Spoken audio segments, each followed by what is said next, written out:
So The Life of Chuck stars pretty much everyone except the guy playing Chuck, Tom Hiddleston. The film has at least 3 Marvel Cinematic Universe actors, 1 Jedi, a killer from Scream, and 1 major John Hughes icon. And Polka Dot Man, if you thought they left out, the DC fans. This is a pretty large cast of people who don't really do a lot in this movie. The film is based on the short story by Stephen King and directed by Mike Flanagan, who's directed a few adaptation King screenplays, including Dr. Sleep and Netflix Gerald's Game. The film is set up in 3 distinct acts, but goes from end to beginning in its 3-act structure, with the 3rd act being the first. In this 3rd act, we see the world pretty much coming to an end. It seems like it's gonna be the environment turning on us, sort of like M. Night Shyamalan's 2008 dumpster fire of a film, The Happening. But the film keeps everything pretty vague.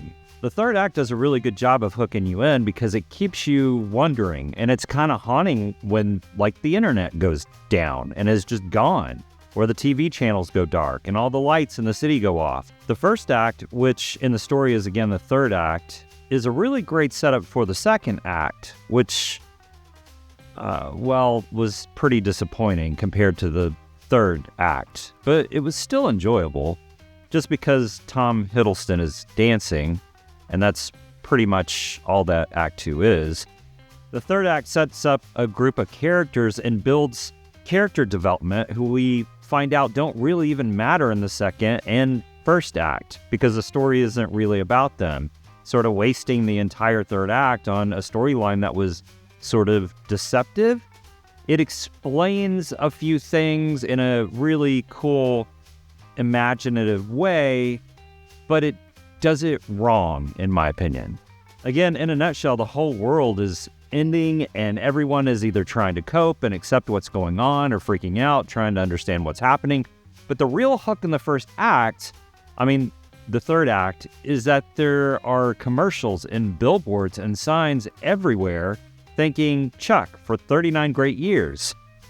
Problem, no one knows who the heck Chuck is. Again, a fantastic hook for the 1st act. The 3rd act, really confusing. And again, the 2nd act is just Chuck dancing in the streets to a street performer who is a drummer, and the 1st act is where we see the childhood story of Chuck told. Chuck lives with his grandma, Sarah Krantz, played by Mia Sara, and Sloane from Ferris Bueller is a grandma. I guess that's my dad. I feel officially so freaking old. And Chuck's grandpa, played by the legendary Jedi and Joker Mark Hamill himself. I was really looking forward to seeing this film, with the movie being promoted as the type of meaningful, feel-good at the end film like Shawshank Redemption, The Green Mile, or Stand By Me, which I loved all those films. I was so in when I heard that. It was even sort of promoted as a modern-day It's a Wonderful Life, a rated R version of It's a Wonderful Life. But still, I am so all into this movie. But honestly, after seeing the film, I was pretty disappointed, and I really wanted to love this movie so much, but it just didn't hit me. The trailer of this film really gave me the feels and chills, and it felt like it was going to be a real emotional roller coaster ride. And the host of the film at the live Q&A premiere told everyone there won't be a dry eye in the house, so get your tissues ready.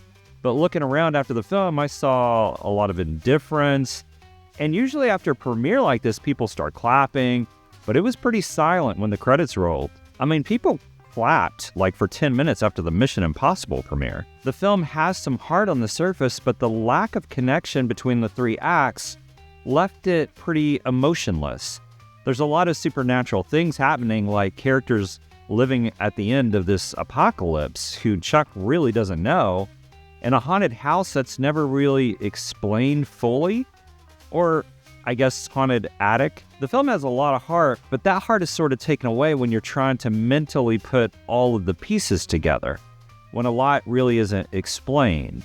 By the time you understand why the characters are who they are in relation to Chuck, the story has already progressed and feels very disconnected because you kind of forgot about the 3rd act, which is the 1st act. There were some strange choices made for the design of the film. The one that bothered me the most was a school dance that was Back to the Future themed. And by the way, I'm a huge Back to the Future fan. This is why it bothered me though. They had a cool looking DeLorean hung in the air over the stage with a DJ who looked like Doc Brown. But that was the only thing that was really Back to the Future themed. And all the kids dressed in formal attire except for this one kid who's the boyfriend of the girl that Chuck likes. He's actually dressed like Marty McFly in the orange vest and everything. Just that one kid. It seemed really sort of lazy. If you're going to mention that film, especially to fans of that film, you need to go big. They should have had the Enchantment Under the Sea dance theme with that kid dressed as Marty if they wanted to do it right. But that's just my opinion, not a big deal. And I guess the first act is supposed to be set in the 80s, but I feel like the set design was done by someone who didn't really live in the 80s, but read a book about the 80s. There's a grocery store scene where a lot of the products were obviously not from the 80s, and I know, who cares, right? Not a huge deal. But set design is kind of important. There's one point at the dance where Chuck does the moonwalk, and everyone is freaking out like they've never seen the moonwalk before. The most iconic dance move of the 80s. At one point, he's actually teaching people how to do it, and he tells them that it's easier to do in your socks, which if you grew up in the 80s, that was kind of what everyone did, almost out of sort of this natural instinct. These are obviously minor gripes, but as someone who is from that era, it took me out of the story. Surprisingly, the film does have some really impressive performances from Mark Hamill and Mia Sara. Mia Sara is so endearing, and her performance is incredibly heartfelt and sweet. Mark Hamill was fantastic as Chuck's grandpa, balancing the sweet and sour personality of the character perfectly. I really enjoyed the sweetness of young Chuck, played by Benjamin Pajak. He is so endearing and fun to watch. There's a really sweet soul that he has when he portrays this character. He does it so well, and you love his character instantly. There are some really sweet scenes in the film with Chuck and his grandma and Chuck with his teacher as she sort of explains where the story's plot is going. A whole universe right between my hands. You contain multitudes. But some scenes are sort of hurt by the cinematography. I enjoyed the dance scene in the second act, but there is an important dance scene in the first act at the school dance where the camera was pretty lacking. There must have been something that they couldn't show, like a video village or the crew behind the camera, because the camera always either faced the stage or slightly left or right during the dance scene.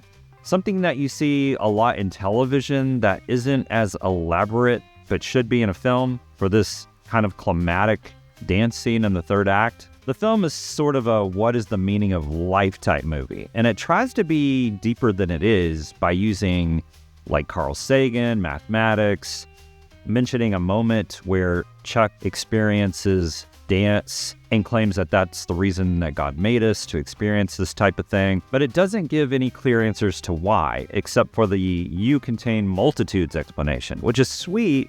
But when you leave the theater and actually start to break it down, it's as deep as the relationship of the characters to Chuck in the first act. Or, yes, the third act. It's like hearing Mr. Brady from the Brady Bunch say, and as a wise man once said, wherever you go, there you are. Never thought of it that way, man. It doesn't feel that deep.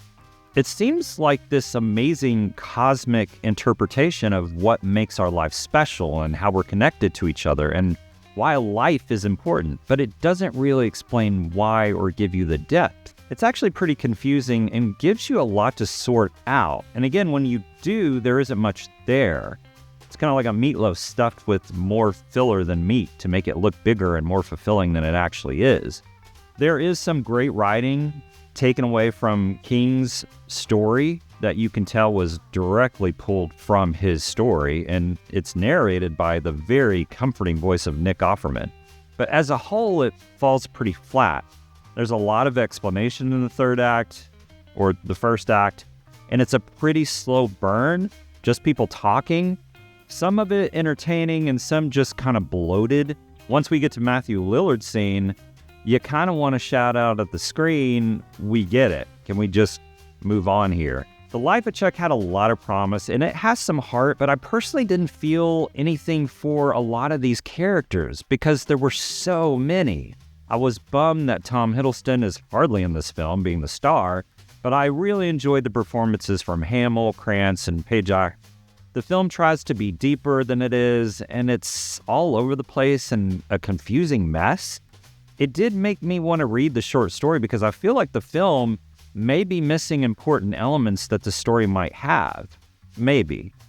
I'm giving The Life of Chuck 2.5 stars out of 5 for all these reasons. It is rated R for strong language throughout the film. That's about it. But let me know your thoughts on The Life of Chuck. Have you read the story? Let me know if there's any huge differences between the film and the story before I go and pick up the book. Is it worth reading? I don't know. Thank you for all of your amazing comments. I love reading and responding to you. Like and subscribe if you haven't already. It really helps the channel to keep on going. And remember, don't wait till it streams. Let's go to the theater and let's see it together. See, I've always believed that it doesn't matter where your home is because home is where your heart is. And we may lose this house, but we'll always have our family because we're Brady's. And this family is our home. That's why we'll always have our home. As long as we have our family, even if we lose our house, we're still Brady's. Your father's right.